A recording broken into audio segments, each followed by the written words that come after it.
For many years, I lived as a real rapscallion, if you will. I was living in New York City. All I did was sell weed.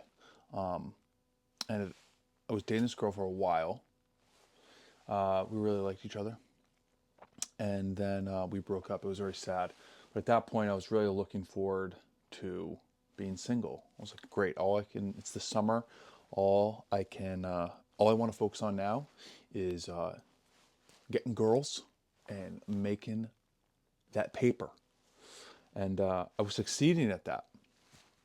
And I thought that that's all I wanted to do. That should make me happy. That should be sufficient meaning in my life at the time. But it was not. And it was only a matter of time before I found myself lacking motivation to get out of bed. I had a bunch of money saved up. Um, New York City, living in Manhattan, sunny day out, plenty to do, plenty of opportunity. Um, but I just didn't care. I found that I didn't have that motivation um, to keep doing what I was doing. I really didn't have motivation to do anything, and started to get like depressed and kind of scared me. And I realized I was like, I started getting kind of paranoid. I was like, I don't want to end up going to jail in New York. I'd gone to jail in Massachusetts. Um, this is like 10 years ago, and I really didn't want to go to jail in New York. That was my only motivation.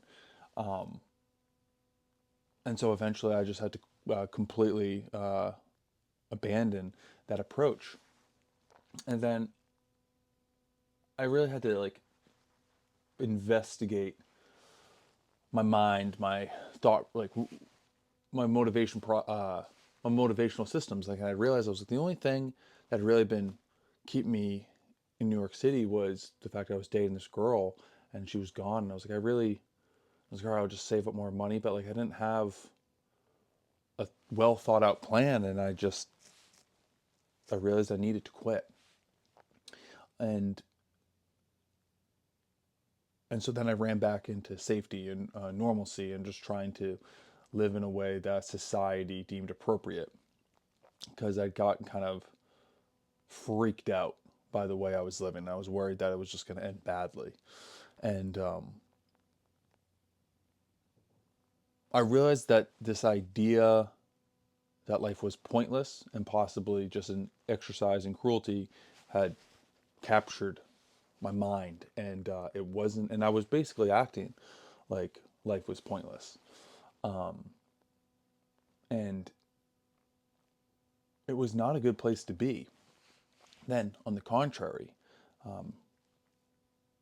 that life is very meaningful is also very scary. I feel like the weight of meaning can be crushing, and the lack of pressure of nihilism can pull you apart. And I think the solution for me has been to somehow ride that line of meaning, but not being crushed by the importance of how meaningful life is, and the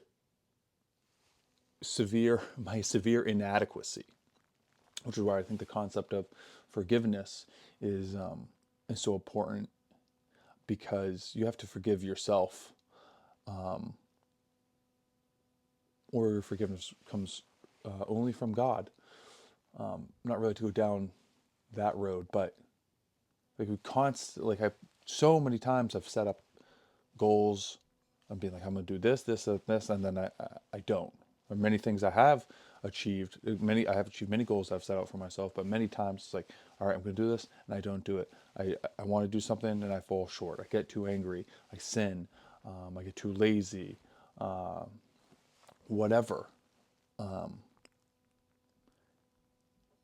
that's why I've found it's really important for me to analyze what, like my mindset, like what ideas I'm incorporating, what ideas have me.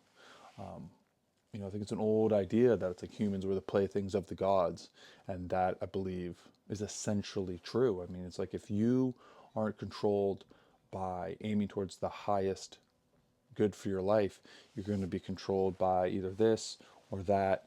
Um, this motivation, like the hunger that I have, like that is a motivational system. Sexual desire for food, shelter, warmth, all the basic things. Um, and those are all things that you have to contend with. But, and I think this all takes work. I have had many ups and downs in my life, but I feel like where I'm at now I've been landed in faith. And the only way that I got there was by kind of exhausting many other avenues and having to let other ideas die and just move and to have an active faith where I'm just constantly trying to figure out what the best path forward is and to do that. Namaste.